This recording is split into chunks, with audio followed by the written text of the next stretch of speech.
남편의 장례식장, 조문객들로 북적이는 가운데 슬픔보다 싸늘한 기류가 은주를 감쌌다. 큰 며느리가 일부러 큰 소리로 내뱉었다. 남편도 없고 친정도 없으니 이제 완전 거렁뱅이 신세네. 앞으로 누가 밥이나 먹여주겠어. 기들대 하나 없잖아. 곁에 있던 시누이도 비웃듯 말을 보탰다. 시아주버님도 없으니 이제 우리 집에 얹혀 사는 팔자구만. 주변 조문객들이 수군거렸다. 어휴, 불쌍하긴 하다만 저 집안에서 저렇게까지 모욕을? 역시 친정 없는 여자는 설 자리가 없는 거야. 은주의 얼굴은 화끈거렸지만 꾹 참고 절을 이어갔다. 가슴속에서는 치밀어 오르는 분노가 불덩이처럼 타올랐다. 그래, 이제는 내가 살아남아 반드시 보여주리라. 안녕하세요. 여러분의 사연으로 만들어가는 사연의 시작은입니다. 구독과 좋아요로 함께 해주시면 더 많은 분들께 이야기를 전할 힘이 됩니다. 오늘의 사연의 시작은 경북 구미에 사는 58세 은주 씨의 사연입니다. 11월의 찬바람이 구미 시내를 휘몰아치던 그날 새벽, 은주는 남편의 마지막 숨소리를 들어야 했습니다. 3개월간의 투병 끝에 남편은 그렇게 세상을 떠났죠. 60세였던 남편은 갑작스러운 췌장암 진단을 받고 병원과 집을 오가며 힘겹게 싸웠지만 결국 차가운 11월 새벽에 눈을 감았습니다. 은주는 남편의 차가워진 손을 붙잡고 한참을 울었어요. 30년을 함께한 남편이었지만 솔직히 말하면 그리 행복한 결혼 생활은 아니었거든요. 남편은 늘 시댁 편이었고 은주가 구박받을 때마다 참아라. 가족인데 뭐. 이렇게 넘어가곤 했습니다. 하지만 이제 그마저도 없어진 거죠. 은주는 정말 혼자가 된 겁니다. 장례식장은 북적였습니다. 남편이 동네에서 꽤 알려진 사람이었거든요. 작은 건설업체를 운영하며 동네 사람들과 인맥이 넓었던 터라 조문객들이 끊이지 않았어요. 하지만 은주에게는 그 많은 사람들 사이에서도 외로움만 더 깊어졌습니다.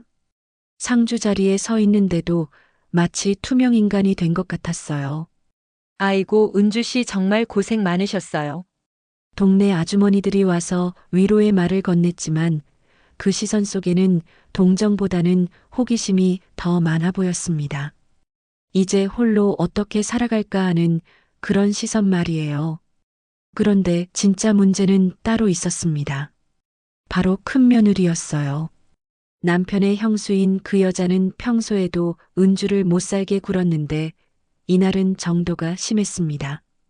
큰 며느리는 50대 초반의 몸집이 큰 여자였어요. 목소리도 크고 성격도 거칠어서 시댁에서는 누구도 함부로 대하지 못하는 존재였죠. 특히 친정 식구가 없는 은주에게는 더욱 거칠게 굴었습니다. 아이고, 우리 올케 참 불쌍해라. 큰 며느리가 조문객들이 모인 앞에서 일부러 큰 소리로 말했어요. 그 순간 장례식장이 조용해졌습니다. 남편도 없고 친정도 없으니 이제 완전 거렁뱅이 신세네. 앞으로 누가 밥이나 먹여주겠어? 조문객들의 시선이 모두 은주에게 쏠렸어요. 은주는 얼굴이 화끈거렸지만 아무 말도 할 수 없었습니다. 남편의 장례식장에서 시비를 걸 수도 없는 노릇이었거든요. 그러게 말이야. 친정 식구라도 있으면 의지할 텐데. 요즘 세상에 과부 혼자 어떻게 살아가나. 수군거리는 소리들이 귀에 들렸어요. 은주는 고개를 숙이고 눈물을 참았습니다. 큰 며느리는 거기서 멈추지 않았어요.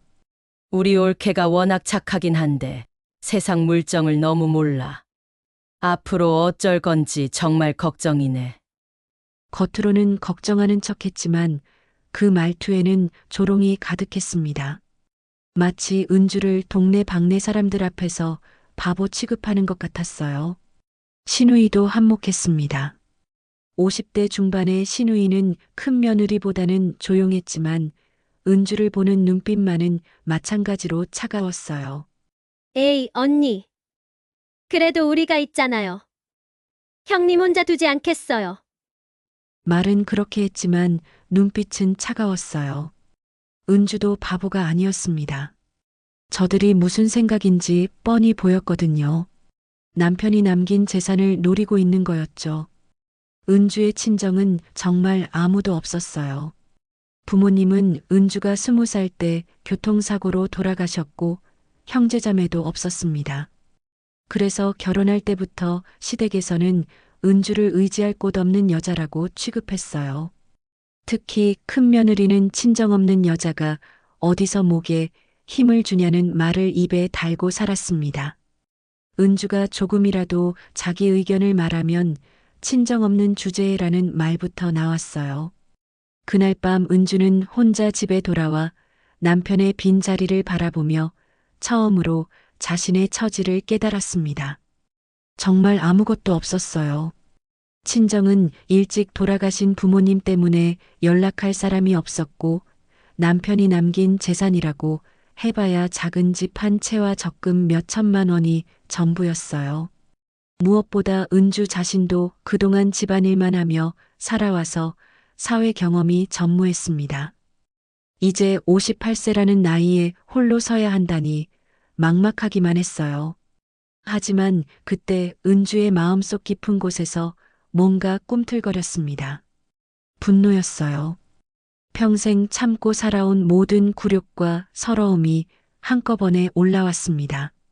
큰 며느리가 조문객들 앞에서 한 말이 계속 머릿속을 맴돌았어요.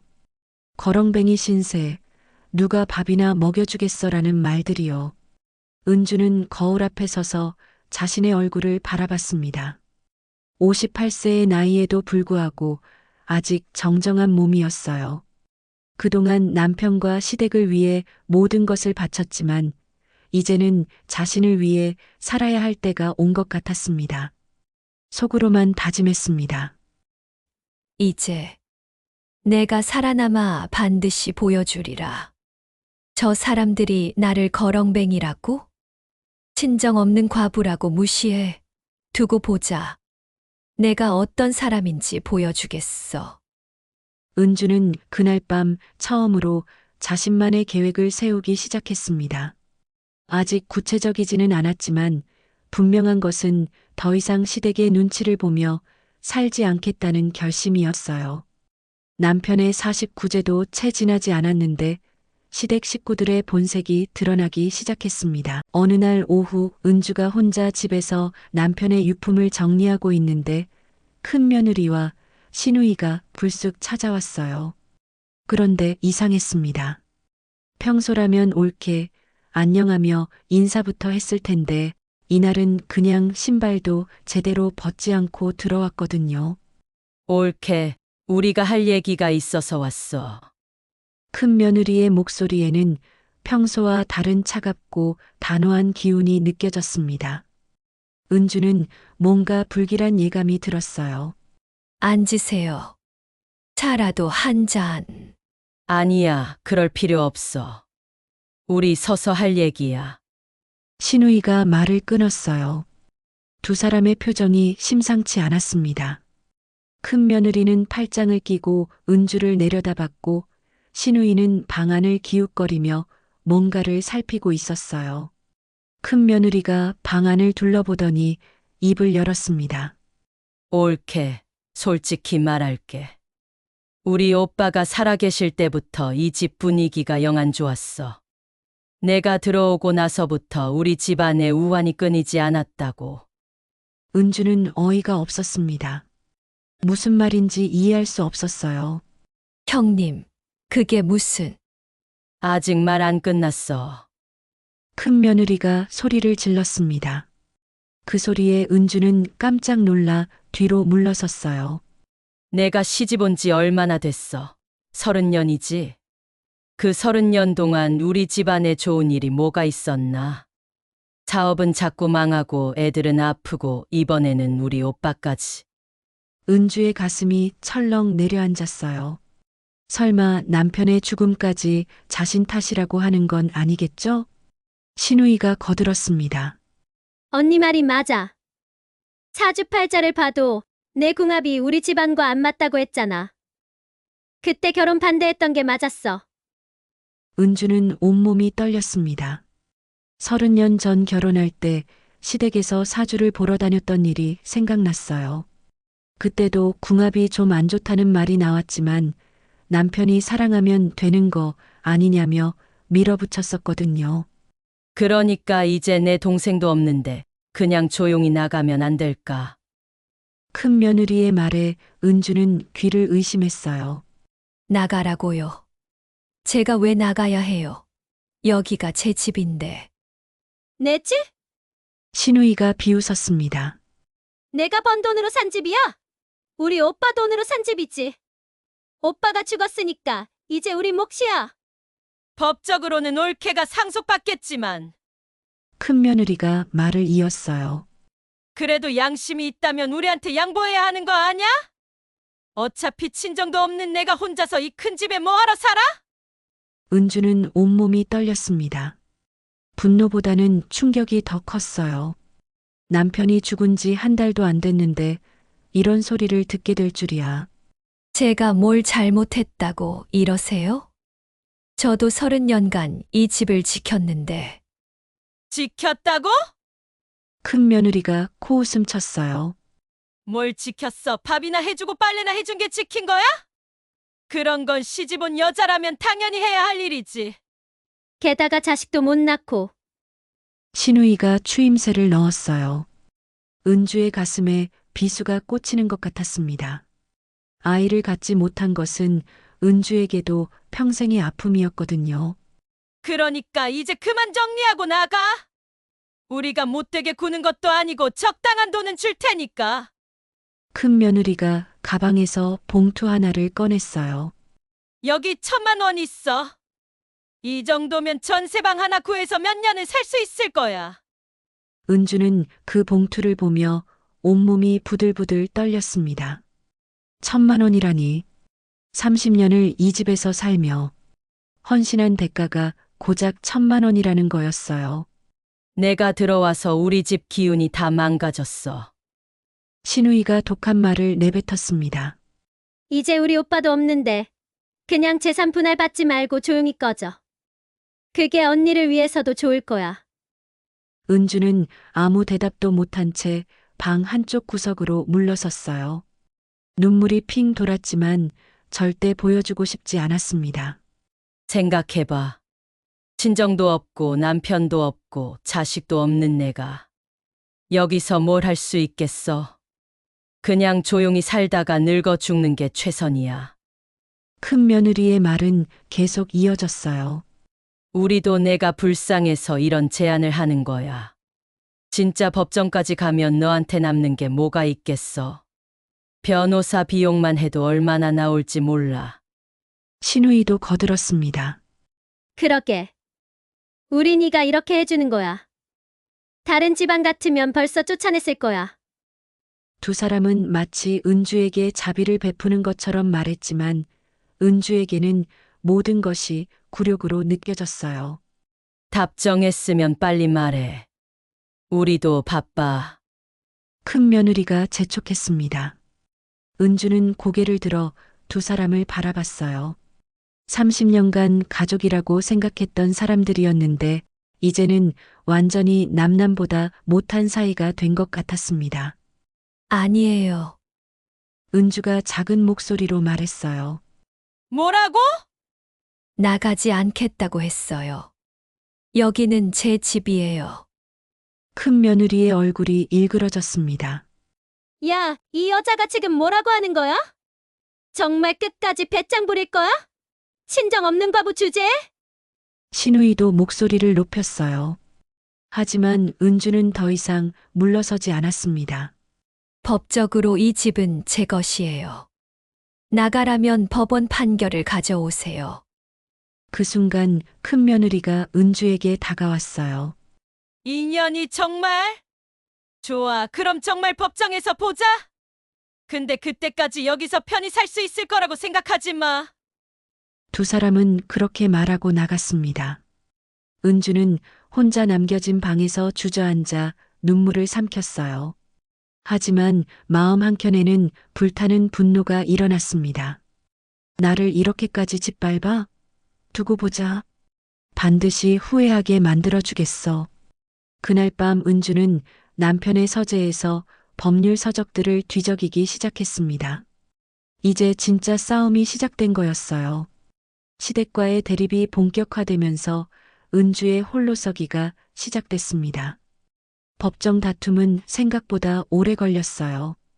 변호사 선임비부터 각종 서류 준비까지 은주에게는 만만치 않은 부담이었습니다.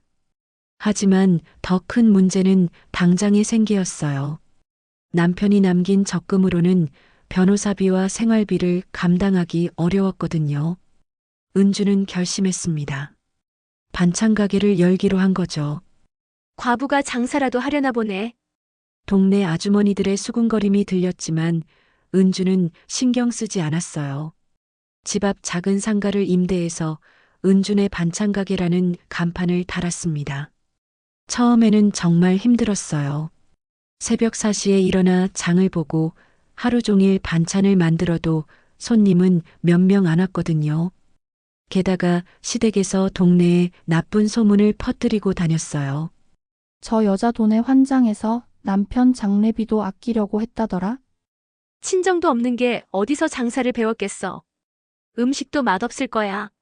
큰 며느리가 동네 마트 앞에서 큰 소리로 떠드는 바람에 사람들이 은주의 가게를 피하기 시작했습니다. 하지만 은주는 포기하지 않았어요. 정성껏 만든 반찬들을 더 저렴하게 팔고 친절하게 응대했습니다. 그러자 조금씩 단골 손님들이 생기기 시작했어요. 사장님, 이 무생채 정말 맛있어요. 어떻게 이렇게 아삭하게 만드세요? 김치찌개용 김치가 이렇게 맛있는 곳은 처음이에요. 손님들의 칭찬을 들을 때마다 은주의 마음은 조금씩 따뜻해졌습니다.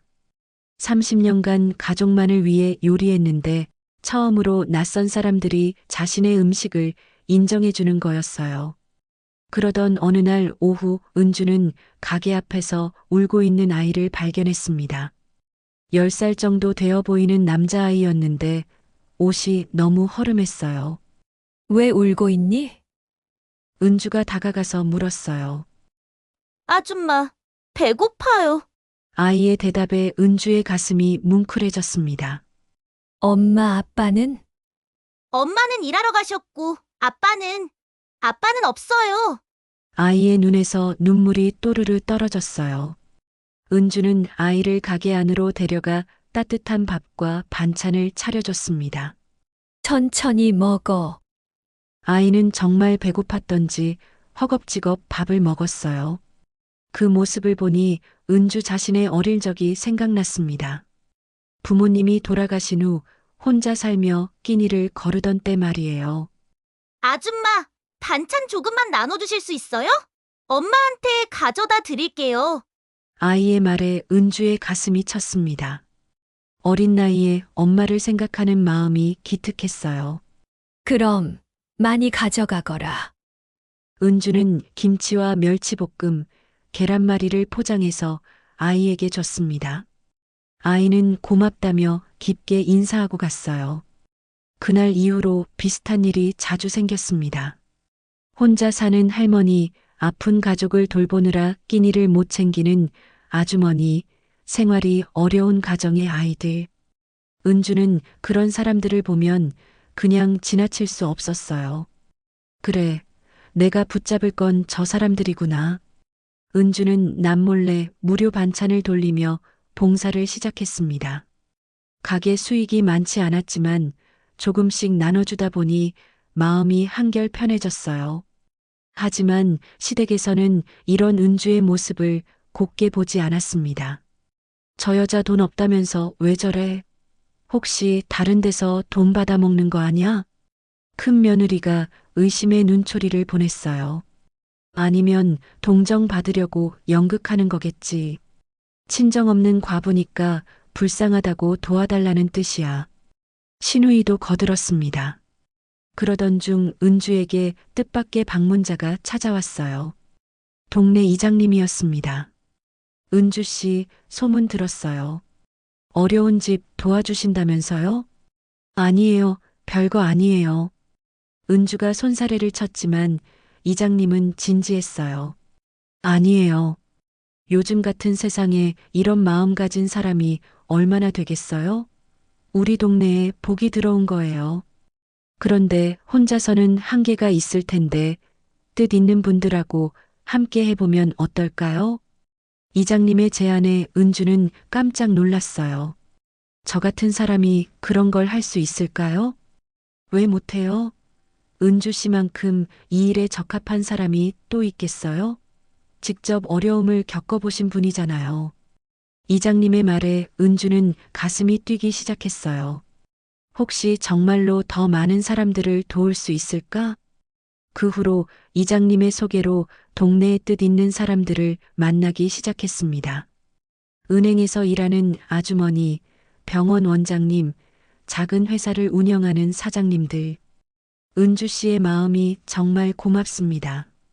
저희도 힘을 보태겠어요. 사람들의 호응이 생각보다 뜨거웠어요. 다들 도움이 필요한 이웃들을 위해 뭔가 하고 싶어 했지만 방법을 몰랐던 거였어요. 그럼 정식으로 단체를 만들어 볼까요? 은행 다니는 아주머니가 제안했어요. 단체요? 네, 봉사단체나 작은 재단 같은 거 말이에요. 그래야 후원도 받고 체계적으로 도울 수 있거든요. 은주는 꿈만 같았어요. 자신 같은 사람이 재단을 만든다니. 하지만 사람들의 열정을 보니 정말로 가능할 것 같았어요. 이름은 뭘로 할까요? 희망나눔재단 어떠세요? 은주 씨가 나눠주신 희망을 더 많은 사람들에게 전하자는 뜻으로요. 병원 원장님이 제안한 이름이었어요. 은주는 눈물이 핑 돌았습니다. 그런데 이 소식이 시댁에 알려지자 난리가 났어요. 과부 주제에 재단을 세워? 저건 꼭 망할 짓이야. 큰 며느리가 펄펄 뛰었어요. 친정도 없는 게 어디서 그런 큰 소리를 쳐? 분명히 사기칠 거야. 시누이도 독설을 퍼부었습니다. 하지만 은주는 더 이상 그들의 말에 흔들리지 않았어요. 이제는 자신을 믿어주고 응원해주는 사람들이 있었거든요. 희망나눔재단의 설립 준비가 본격적으로 시작됐습니다. 은주의 새로운 인생이 막 시작되려 하고 있었어요. 드디어 희망나눔재단이 정식으로 설립됐습니다. 서류 준비부터 각종 허가까지 6개월이 걸렸지만 은주에게는 그 어떤 시간보다 보람찬 날들이었어요. 뜻 있는 사람들이 모여 매주 회의를 하고 도움이 필요한 곳을 찾아다니며 봉사활동을 펼쳤습니다. 재단 사무실은 동네 상가 2층 작은 공간이었어요. 넓지는 않았지만 은주에게는 꿈의 공간이었습니다. 창문에 붙인 희망나눔재단 현판을 볼 때마다 가슴이 벅찼어요. 은주 대표님, 오늘 구미일보에서 취재 나온대요. 사무 담당 직원이 알려줬습니다. 은주는 아직도 대표님이라는 호칭이 어색했어요. 58세에 처음 가져본 직책이었거든요. 구미일보 기자가 와서 인터뷰를 했어요. 어떻게 재단을 설립하게 되셨나요? 특별한 이유는 없었어요. 그냥 어려운 이웃들을 보니 그냥 지나칠 수 없었달까요? 은주의 소박한 대답이었지만 기자는 감동받은 듯 열심히 받아 적었습니다. 혼자서 시작하기 쉽지 않으셨을 텐데요. 혼자가 아니었어요. 도와주신 분들이 많았거든요. 저는 그냥 시작만 했을 뿐이에요. 며칠 후 신문에 기사가 실렸어요. 58세 과부 희망나눔재단으로 이웃사랑 실천이라는 제목이었습니다. 은주의 사진과 함께 재단 활동 모습들이 상세히 보도됐어요. 기사가 나가자 반응이 뜨거웠습니다. 동네 사람들은 박수를 보냈고 후원 문의 전화가 끊이지 않았어요. 은주 씨 정말 대단해요. 우리도 도와주고 싶어요. 매월 10만 원씩 후원하겠습니다. 저희 회사에서 쌀 한 포대씩 기부하겠어요. 은주는 꿈만 같았어요. 이렇게 많은 사람들이 함께 해주다니. 하지만 시댁의 반응은 정반대였습니다. 큰 며느리가 펄펄 뛰며 재단 사무실로 쳐들어왔어요. 야, 이 여자가 정말 미쳤구나. 사무실 문을 벌컥 열고 들어온 큰 며느리의 얼굴은 새빨갛게 달아올라 있었어요. 언니, 여기는 사무실이에요. 조용히 해주세요. 은주가 차분하게 말했지만 큰 며느리는 들은 척도 안 했어요. 과부 주제에 재단을 세워? 이게 뭐야, 사기야? 사기라뇨? 정식 허가받은 재단이에요. 허가? 누가 너 같은 거지한테 허가를 내줘? 큰 며느리의 목소리가 점점 커졌어요. 사무실에 있던 직원들이 모두 쳐다봤습니다. 지금 뭐 하는 거예요? 왜 이러세요? 은주가 당황해서 물었어요. 왜 이러냐고? 너 때문에 우리가 얼마나 창피한지 알아? 동네 사람들이 뭐라고 하는지 알아? 시댁에서 쫓아낸 며느리가 재단 차렸다고 비웃고 있어. 큰 며느리의 말에 은주는 어이가 없었어요. 제가 언제 쫓겨났다고 했어요? 그럼 뭐야? 우리가 나가라고 했는데 안 나간 거잖아. 그건 언니들이 무리한 요구를. 무리한 요구? 친정 없는 과부 주제에 큰 집에서 혼자 사는 게 말이 돼? 큰 며느리가 소리를 지르자 복도에 있던 사람들까지 구경하러 몰려들었어요. 신우이도 나타났습니다. 언니, 진정해요. 여기가 어딘데 이러세요.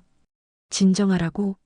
이 여자가 우리 집안 망신을 시키고 있는데 어떻게 진정해? 재단이 뭐가 잘못됐다고 망신이에요? 은주가 반박했어요. 잘못된 게 뭐가 잘못됐냐고? 신우이가 비웃었어요. 너 같은 게 재단 대표라니. 학벌도 없고 경력도 없고 친정도 없는 게 무슨 자격으로? 그리고 이거 다 가짜잖아. 돈 빼돌리려고 쇼하는 거지. 큰 며느리가 독설을 퍼부었어요. 가짜라니요? 무슨 말씀이세요? 봐라, 벌써 사무실까지 얻고. 이 돈이 다 어디서 나온 거야? 후원금이에요. 정식 회계 처리도 하고. 후원금? 누가 너 같은 거지한테 후원을 해? 분명히 어디서 속여서 받은 거야. 은주는 온몸이 떨렸어요. 정성스럽게 읽어온 모든 것이 그들에게는 그저 사기로 보이는 거였어요. 언니들, 제발 그만해주세요. 여기는 제 일터예요. 일터? 하하, 웃기네. 너 같은 게 무슨 일을 해? 큰 며느리가 사무실을 둘러보더니 책상 위의 서류들을 훑어봤어요. 이게 뭐야? 후원자 명단? 그건 개인정보니까 함부로 보시면 안 돼요. 개인정보? 너 지금 나한테 반말해? 큰 며느리가 버럭 소리를 질렀어요. 저거 다 가짜야. 저 여자가 사람들 속여서 돈 모은 거라고. 큰 며느리가 복도에 있던 사람들에게 소리쳤어요. 다들 속지 마세요. 저 여자 사기꾼이에요. 은주는 창피해서 얼굴을 들 수 없었어요. 꿈 같던 모든 것이 한순간에 무너지는 것 같았습니다. 언니들, 제발. 제발은 무슨 제발이야. 너 때문에 우리가 동네에서 얼마나 창피한지 알아? 앞으로도 계속 이럴 거야? 재단 대표라고 잘난 척 할 거야? 두 사람은 한동안 더 욕설을 퍼부었어요. 은주는 그저 고개를 숙이고 참을 수밖에 없었습니다. 그들이 나간 후 사무실은 조용해졌어요. 직원들도 어색해했고 은주는 부끄러워서 어쩔 줄 몰랐습니다. 대표님, 괜찮으세요? 사무 직원이 걱정스럽게 물었어요. 네, 괜찮아요. 죄송해요. 하지만 괜찮지 않았어요. 그때부터 은주의 삶은 더 거센 바람을 맞게 됐습니다. 큰 며느리는 동네 곳곳에 소문을 냈어요. 저거 다 가짜야. 사람들 동정 받으려고 하는 쇼지. 과부가 혼자 뭘 할 수 있겠어? 분명히 뒤에서 누가 조종하고 있을 거야. 돈 빼돌리려고 재단 만든 거야. 조심해야 해. 소문은 삽시간에 퍼졌어요. 후원하겠다던 사람들 중 몇몇이 마음을 바꿨고 은주를 보는 시선도 달라졌습니다. 은주는 매일 밤 사무실에서 홀로 울었어요. 이렇게 힘들 줄 알았다면 시작하지 말 걸 그랬나 하는 후회도 들었습니다. 하지만 포기할 수는 없었어요. 자신을 믿고 따라와 준 사람들이 있었고 도움이 필요한 이웃들이 기다리고 있었거든요. 은주는 이를 악물고 버텼습니다. 언젠가는 자신이 옳았다는 것을 증명해 보이겠다고 다짐하면서 말이에요. 재단이 순항하는 듯 보였지만 정말 큰 위기가 찾아왔습니다. 설립한 지 1년이 지난 어느 날 은주는 청천벽력 같은 소식을 들어야 했어요. 재단의 회계 담당자였던 김 과장이 후원금 2천만 원을 들고 도망간 거였습니다. 대표님, 큰일 났어요. 사무 직원이 창백한 얼굴로 달려왔어요. 김 과장님이 연락이 안 돼요. 그리고 통장 잔고를 확인해 보니 은주는 급히 은행에 달려갔습니다. 재단 계좌에는 고작 10만 원만 남아 있었어요. 며칠 전까지만 해도 2천만 원이 넘게 있었는데 말이에요. 이럴 수가. 은주는 다리에 힘이 풀려 주저앉을 뻔했어요. 그 돈은 이번 달에 독거노인 30분께 드릴 생계비와 어려운 가정 아이들 학용품비였습니다. 더 큰 문제는 김 과장이 사라지면서 남긴 쪽지였어요. 죄송합니다. 개인적인 사정으로 급히 돈이 필요했습니다. 나중에 꼭 갚겠습니다. 하지만 그의 핸드폰은 이미 꺼져 있었고 집도 이미 빈 상태였어요. 설상가상으로 이 소식이 언론에 알려졌습니다. 누군가 제보한 거였어요. 희망나눔재단 후원금 횡령 사건 발생. 졸속 운영으로 후원금 2천만 원 증발. 신문과 인터넷 기사 제목들이 은주의 가슴을 짓눌렀어요. 기자들이 재단 사무실로 몰려와 추궁했습니다. 대표님, 관리 감독에 소홀했던 것 아닙니까? 후원자들에게 어떻게 설명하시겠습니까? 재단 운영을 계속할 수 있을까요? 은주는 아무 대답도 할 수 없었어요. 정말로 자신의 관리가 소홀했던 것 같아 죄송스럽기만 했습니다. 그런데 더 큰 충격이 기다리고 있었어요. 시댁 식구들이 기다렸다는 듯이 나타난 거였습니다. 봐라, 결국 이렇게 됐잖아. 큰 며느리가 기자들 앞에서 큰 소리로 떠들었어요. 내가 뭐라고 했어? 친정 없는 과부가 뭘 할 수 있겠다고. 처음부터 사기였다니까요. 신우이도 거들었습니다. 이 여자 원래 돈에 환장한 사람이에요. 남편 장례식 때도 비용 아끼려고 했거든요. 기자들이 시댁 식구들을 인터뷰하기 시작했어요. 평소 어떤 분이셨나요? 착한 척은 하지만 속이 검은 사람이에요. 시댁 재산도 혼자 차지하려고 했거든요. 큰 며느리의 거짓말에 은주는 온몸이 떨렸어요. 역시 친정 없는 과부가 뭘 할 수 있겠니? 넌 태생이 불행이야. 신우이가 카메라 앞에서 독설을 퍼부었어요. 애초에 우리 집안에 들어올 사람이 아니었어. 사주도 안 맞고 궁합도 나빴거든요. 기자들은 자극적인 소재를 찾았다는 듯 열심히 받아 적었어요. 이런 가족 갈등 스토리가 시청률에 도움이 되거든요. 그날 저녁 뉴스에 은주의 이야기가 나갔어요. 하지만 내용은 처참했습니다. 후원금 횡령 사건으로 논란이 된 희망나눔재단, 가족들마저 등을 돌렸습니다. 시댁 식구들의 인터뷰가 그대로 방송됐어요. 원래부터 믿을 수 없는 사람이었습니다. 사기치려고 재단 만든 것 같아요. 은주는 텅 빈 사무실에서 주저앉아 오열했어요. 정말 모든 것이 끝난 것 같았습니다. 후원자들이 하나둘 등을 돌리기 시작했어요. 은주 씨, 죄송해요. 우리 회사 이사회에서 후원 중단 결정했어요. 너무 실망이에요. 어떻게 이런 일이. 다른 곳에 후원하기로 했습니다. 매일 후원 철회 연락이 왔어요. 재단을 함께 만들었던 동료들도 하나둘 떠났습니다. 은주 씨 미안해요. 이 일로 제 직장에서도 문제가 돼서 가족들이 반대해요. 이런 논란 있는 곳에 관여하지 말라고. 은주는 정말 혼자가 됐어요. 사무실 임대료도 밀렸고 도움을 기다리던 사람들에게 줄 돈도 없었습니다. 며칠 후 더 충격적인 소식이 들려왔어요. 김 과장이 도박 빚을 갚으려고 재단 돈을 훔쳤다는 거였습니다. 그것도 시댁에서 김 과장에게 접근해서 꼬드긴 거라는 소문이 돌았어요. 정말이에요? 시댁에서 그런 짓을? 남아있던 마지막 직원이 물었어요. 확실하지는 않지만 김 과장이 사라지기 전에 큰 며느리와 만났다는 사람이 있어요. 은주는 온몸이 떨렸어요. 설마 정말로 시댁에서 자신을 망가뜨리려고 이런 짓을 했단 말인가요? 그날 밤 큰 며느리가 재단 사무실로 찾아왔어요. 혼자였어요. 만족해? 문을 열자마자 큰 며느리가 비웃으며 말했어요. 뭐가요? 이제 좀 정신 차렸니? 내 주제를 알겠어?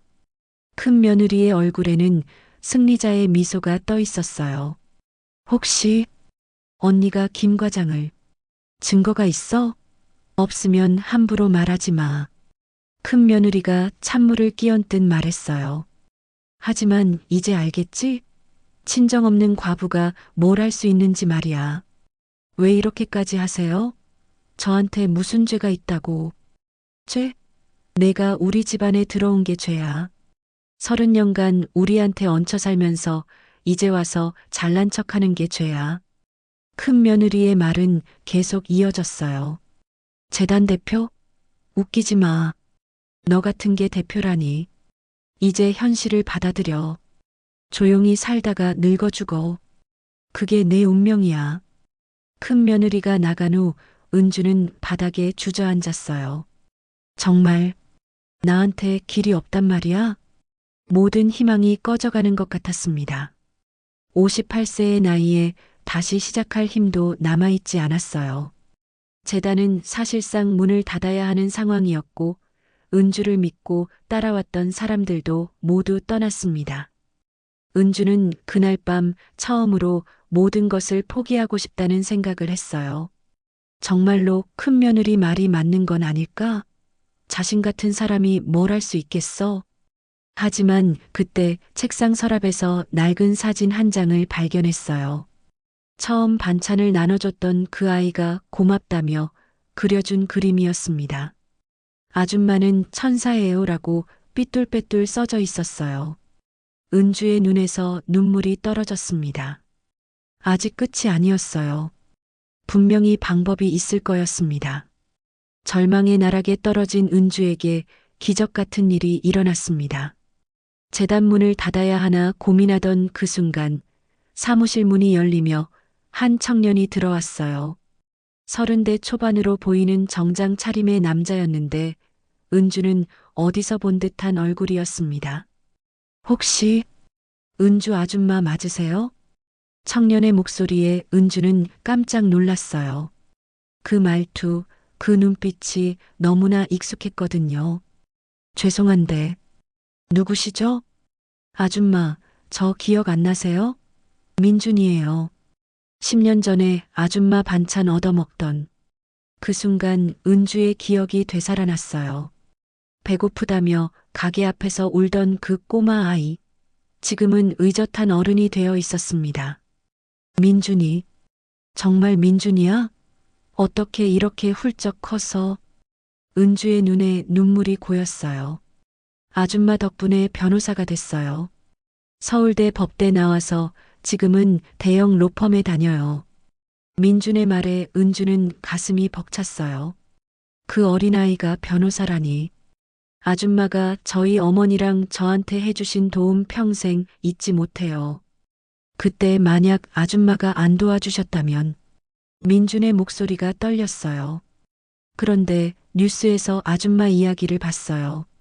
억울한 일을 당하고 계시더라고요. 민준아, 이제 다 끝난 일이야. 아줌마가 관리를 잘못해서. 아니에요. 민준이 단호하게 말했어요. 이번 사건 제가 맡겠습니다. 분명히 뭔가 이상해요. 하지만 돈도 없고, 돈은 신경 쓰지 마세요. 제가 무료로 해드릴게요. 아니, 제가 해야 할 일이에요. 민주는 곧바로 수사에 착수했어요. 김 과장의 행적을 추적하고 통장 거래 내역을 면밀히 분석했습니다. 며칠 후 민준이 중요한 단서를 발견했어요. 아줌마 김 과장이 돈을 인출하기 전에 누군가와 만났어요. 카페 담배연에서요. 누구와요? 담배연 사장님 말로는 중년 여성이었대요. 목소리가 크고 몸집이 큰. 은주의 가슴이 철렁했어요. 그 묘사는 큰 며느리 그 자체였거든요. 그리고 김 과장 핸드폰 통화 기록도 확인했어요. 사건 전날 밤 11시에 누군가와 30분간 통화했더라고요. 그 번호 주인이 누군지 알 수 있나요? 이미 확인했어요. 바로 민준이 서류를 넘기며 말했어요. 큰 며느리 박순자 씨예요. 은주는 온몸이 떨렸어요. 정말로 시댁에서 배후에 있었던 거였습니다. 더 충격적인 건 이거예요. 민준이 또 다른 서류를 보여줬어요. 김 과장이 받은 돈이 2천만 원이 아니라 1천만 원이에요. 나머지 1천만 원은 박순자 씨 계좌로 들어갔어요. 뭐라고요? 김 과장은 말 그대로 이용당한 거예요. 도박 빚 때문에 급해하는 걸 이용해서 꼬드긴 거죠. 민준의 수사 결과는 충격적이었어요. 큰 며느리가 김 과장을 회유해서 재단 돈을 훔치게 한 다음 그 돈의 절반을 가로챈 거였습니다. 이제 어떻게 해야 하죠? 당연히 고발해야죠. 이건 명백한 횡령과 공모입니다. 민주는 곧바로 고발장을 작성했어요. 증거도 완벽했습니다. 담배연 사장의 증언, 통화 기록, 계좌 추적 자료까지. 며칠 후 큰 며느리가 경찰서에 소환됐어요. 신우이도 함께 말이죠. 이게 무슨 소리야? 내가 언제 그런 짓을 했다고? 큰 며느리가 펄펄 뛰었지만 증거는 명확했어요. 계좌 추적 결과 박순자 씨 통장으로 1천만 원이 입금됐습니다. 그건 큰 며느리가 말문이 막혔어요. 김 과장도 자백했습니다. 박순자 씨가 먼저 접근해서 재단을 망가뜨리자고 제안했다고요. 결국 큰 며느리는 횡령과 업무방해 혐의로 기소됐어요. 신우이도 공모 혐의를 받게 됐습니다. 이 소식이 언론에 알려지자 여론이 완전히 뒤바뀌었어요. 희망나눔재단 은주 대표, 시댁의 음모로 밝혀져 친정 없다고 괴롭힌 시댁, 결국 범죄까지. 58세 과부의 숭고한 봉사정신을 시기한 시댁의 만행. 기사 제목들이 완전히 달라졌어요. 은주는 피해자가 됐고 시댁은 악역이 됐습니다. 민준이 기자회견을 열었어요. 은주 대표님은 그 어떤 잘못도 없습니다. 오히려 가장 큰 피해자예요. 시댁에서 재단을 시기해서 의도적으로 망가뜨린 겁니다. 은주 대표님 같은 분이야말로 우리 사회의 진정한 어른이십니다. 민준의 기자회견은 큰 화제가 됐어요. 젊은 변호사가 은인을 위해 나선다는 스토리가 사람들의 마음을 움직인 거죠. 재단은 다시 살아났어요.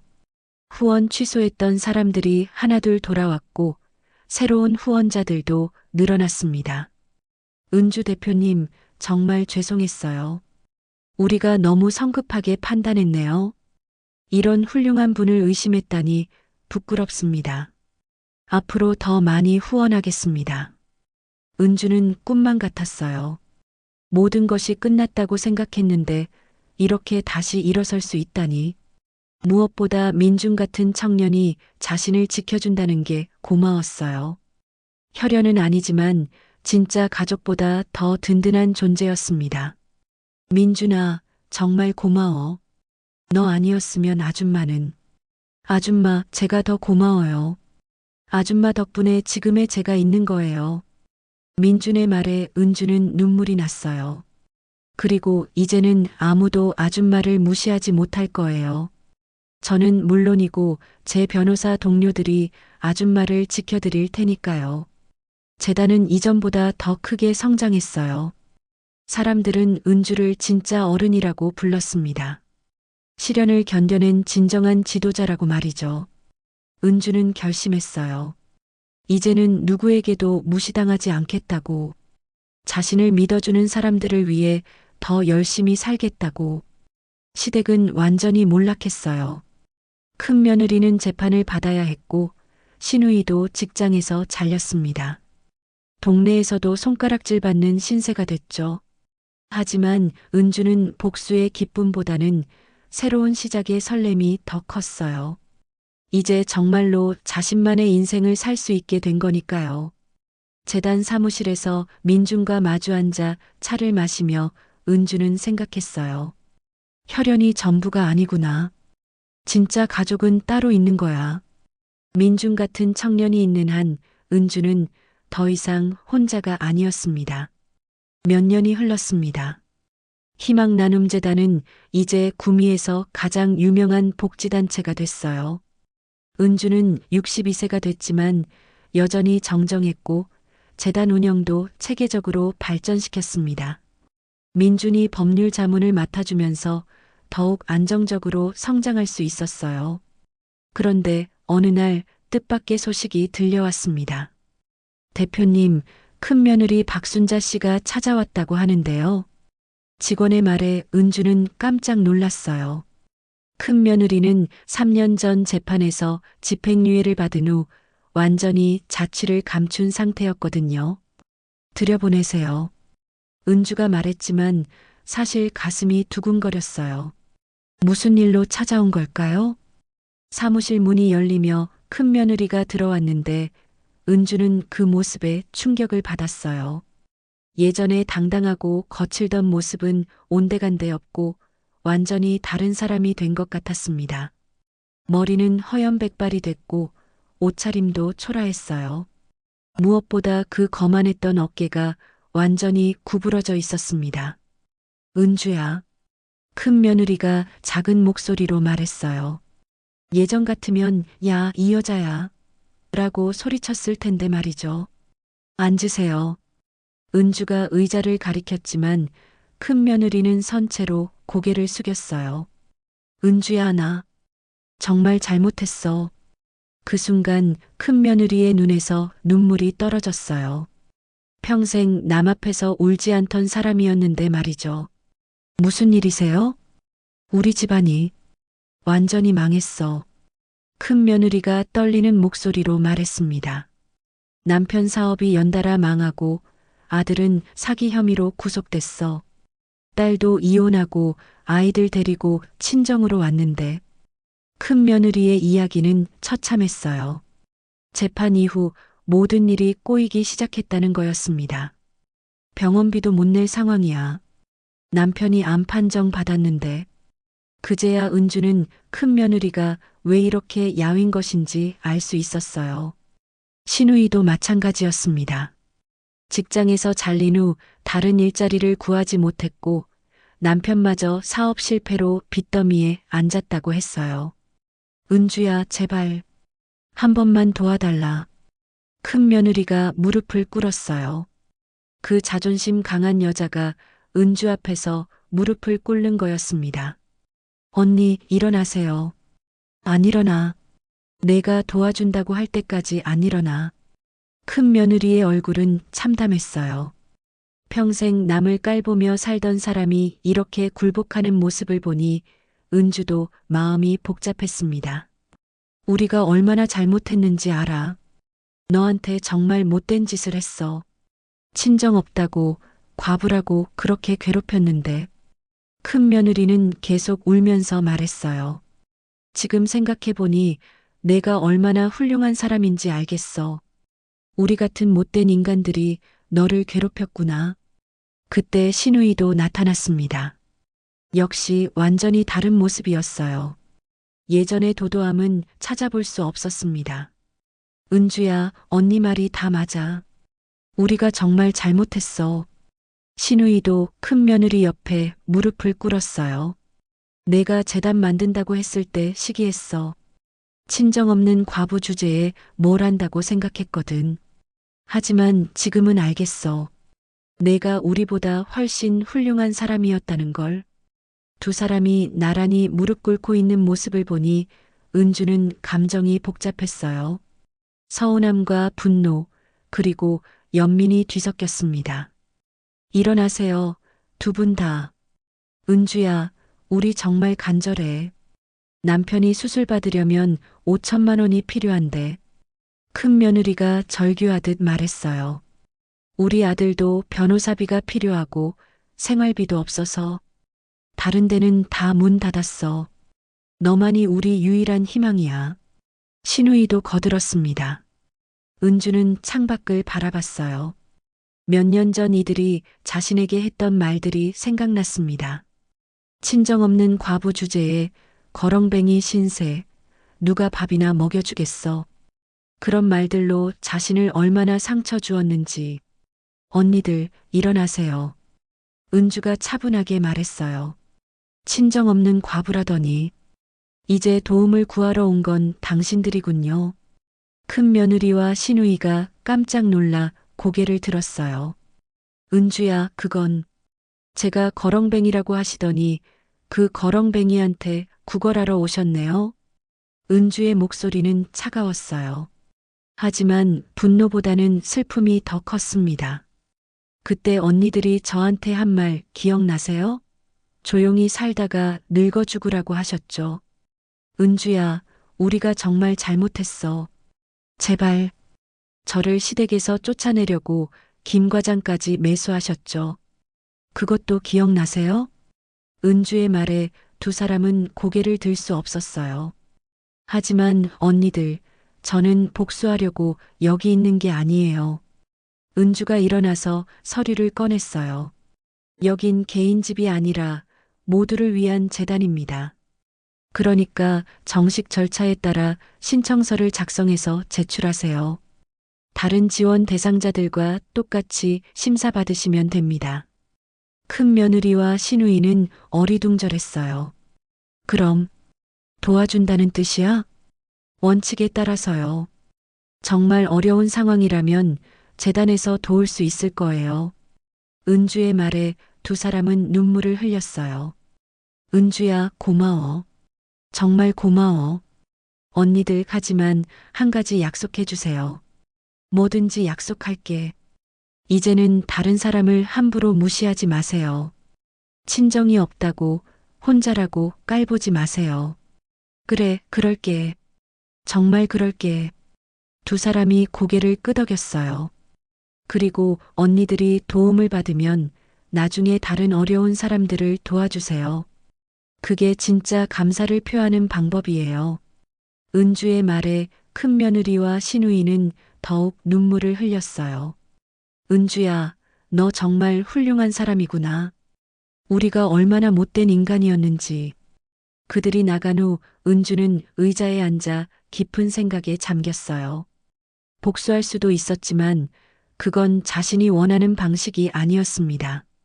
민준이 들어왔어요. 아줌마, 잘하셨어요. 역시 아줌마답게 처리하셨네요. 민준아, 내가 너무 착한 건 아닐까? 아니에요. 그게 바로 아줌마가 존경받는 이유예요. 은주는 수치심에 눈물을 삼키며 돌아서는 시댁 식구들을 바라봤어요. 이제는 정말로 모든 것이 정리된 것 같았습니다. 시댁의 지원 신청서가 접수된 지 일주일 후 희망나눔재단 이사회가 열렸습니다. 이번 박순자, 김영희 씨 건에 대해 논의하겠습니다. 은주가 회의를 시작했어요. 이 사진들은 모두 시댁의 과거 행적을 알고 있었기 때문에 표정이 복잡했습니다. 대표님, 솔직히 말씀드리면 저희는 반대입니다. 병원 원장이 먼저 말을 꺼냈어요. 그분들이 대표님께 한 일을 생각하면 저도 마찬가지예요. 왜 원수 같은 사람들을 도와야 하나요? 은행 직원도 거들었습니다. 하지만 은주는 이미 마음을 정했어요. 여러분 말씀도 맞지만 우리 재단의 원칙은 도움이 필요한 모든 사람이잖아요. 그들도 지금은 정말 어려운 상황이에요. 개인적인 감정과 재단 업무는 분리해야 한다고 생각합니다. 은주의 말에 이사들은 고개를 끄덕였어요. 역시 은주다운 판단이었습니다. 하지만 조건이 있어요. 은주가 서류를 펼쳤어요. 지원 금액은 최소한으로 하고 분할 지급으로 진행하겠습니다. 그리고 반드시 봉사활동 의무를 부과할 거예요. 봉사활동이요? 네, 도움을 받는 만큼 다른 사람들을 도와야 합니다. 그래야 진짜 반성하고 변화할 수 있어요. 며칠 후 큰며느리와 시누이가 결과를 듣기 위해 재단을 찾았어요. 두 사람 모두 초조한 표정이었습니다. 지원 승인됐습니다. 은주의 말에 두 사람은 안도의 한숨을 쉬었어요. 하지만 조건이 있어요. 은주가 서류를 건넸습니다. 매주 토요일 독거노인 도시락 배달, 매월 둘째 주 거리 청소, 셋째 주 복지관 청소 봉사. 이 모든 걸 1년간 의무적으로 해야 해요. 큰 며느리와 시누이의 얼굴이 굳어졌어요. 그리고 지원금은 월 100만 원씩 6개월간만 지급됩니다. 병원비는 직접 병원에 입금하고요. 그게 너무 적은 거 아니야? 큰 며느리가 조심스럽게 말했어요. 언니, 이것도 감사한 거예요. 안 그럼 한 푼도 못 받을 수도 있었잖아요. 시누이가 큰 며느리를 말렸습니다. 알겠어요. 조건 다 지킬게요. 큰 며느리가 고개를 숙였어요. 그렇게 시댁 식구들의 봉사활동이 시작됐습니다. 첫 주 토요일 독거노인 도시락 배달 현장에서 큰 며느리는 큰 충격을 받았어요. 할머니, 도시락 갖다 드렸어요. 아이고 고마워라. 누가 오셨나?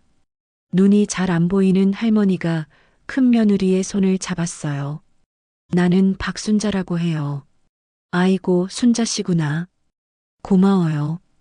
이런 도시락이라도 없으면 굶을 뻔했어요. 할머니의 말에 큰 며느리는 가슴이 뭉클했어요. 자신도 지금 비슷한 처지인데 이 할머니는 자신보다 더 어려운 상황이었습니다. 할머니, 혹시 다른 필요한 거 있으세요? 아니에요. 이것만으로도 충분해요. 정말 고마워요. 할머니의 진심 어린 고마움에 큰 며느리는 눈물이 날 뻔했어요. 시누이도 마찬가지였습니다. 복지관에서 휠체어 타신 할아버지들을 도우며 봉사하다 보니 마음가짐이 달라졌어요.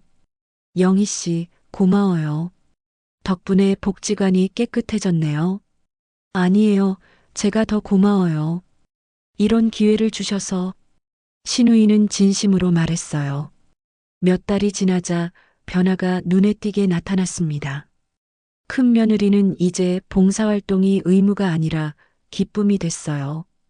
도시락을 받는 어르신들이 자신을 기다린다는 게 신기했습니다. 순자 씨 오늘도 왔네요. 기다렸어요. 할머니, 오늘 반찬이 특별히 맛있대요. 큰 며느리가 웃으며 말했어요. 예전에 거칠고 무뚝뚝한 모습은 온데간데 없었습니다. 시누이도 복지관에서 없어서는 안 될 사람이 됐어요. 영희 씨가 없으면 우리가 어떻게 해요? 영희 씨는 정말 천사 같아요. 복지관 어르신들의 칭찬에 시누이는 뿌듯했어요. 6개월이 지나 지원이 끝나는 날 두 사람이 재단을 찾았어요. 은주야, 우리가 왔어. 큰 며느리의 얼굴에는 밝은 미소가 떠 있었어요. 언니들, 어떠셨어요? 은주야, 정말 고마워. 내가 우리한테 준 건 돈이 아니라 새로운 인생이었어. 큰 며느리가 진심으로 말했어요. 처음에는 의무적으로 했는데 지금은 정말 즐거워. 사람들이 고마워하는 모습을 보니까 내가 필요한 사람이라는 생각이 들어. 시누이도 거들었습니다. 우리가 그동안 얼마나 이기적으로 살았는지 알겠어. 내가 얼마나 훌륭한 사람인지도. 그리고 은주야. 큰 며느리가 봉투 하나를 꺼냈어요. 이게 뭐예요? 남편이 수술 잘 돼서 이제 일할 수 있게 됐어. 그래서 받은 지원금 중에 남은 돈이야. 언니, 그건 언니들이 쓰시라고 드린 거예요. 아니야. 이건 다른 어려운 사람들한테 써야 해. 우리가 받은 도움을 이제 우리가 돌려줄 차례야. 큰 며느리의 말에 은주는 눈물이 핑 돌았어요. 그리고 앞으로도 계속 봉사할 거야. 의무가 아니라 우리가 하고 싶어서. 정말이에요? 당연하지. 이제야 진짜 사는 게 뭔지 알겠어. 신우이가 덧붙였어요. 은주야, 우리 이제 진짜 가족이 된 것 같아. 혈연보다 더 가까운. 그날 저녁 은주는 혼자 재단 사무실에 남아 창밖을 바라봤어요. 남편도 친정도 없었던 자신. 하지만 이제는 나 혼자가 아니었어요. 민중 같은 청년이 있고 함께 봉사하는 동료들이 있고 이제는 시댁 식구들마저 진짜 가족이 된 것 같았습니다. 무엇보다 자신이 만든 이 재단이 곧 자신의 친정이자 집이었어요. 친정 없는 과부라고 무시했지만 은주가 혼자 중얼거렸어요. 이제는 나 혼자가 아니야. 내가 만든 이 재단이 곧 내 친정이고 여기서 만난 모든 사람들이 내 가족이야. 벽에 걸린 희망나눔재단 현판을 바라보며 은주는 미소 지었어요. 58세에 시작한 새로운 인생. 그 누구도 무시할 수 없는 자신만의 세계를 만든 거였습니다. 창밖으로 보이는 구미 시내의 불빛들이 은주에게는 희망의 별처럼 보였어요. 이제 정말로 새로운 세계가 시작된 거였습니다. 친정도 남편도 없었던 은주가 스스로 만들어낸 따뜻한 세계 말이에요. 재단 사무실에서 은주는 내일 할 일들을 계획하며 행복한 미소를 지었습니다. 62세의 늦은 나이지만 인생에서 가장 빛나는 시간이 바로 지금이었어요. 오늘 은주 씨 이야기 어떠셨나요? 힘든 순간에도 포기하지 않으면 반드시 좋은 일이 생긴다는 걸 보여주는 이야기였습니다. 구독과 좋아요로 응원해주세요. 내일도 감동적인 이야기로 만나 뵙겠습니다. 모두 사랑합니다.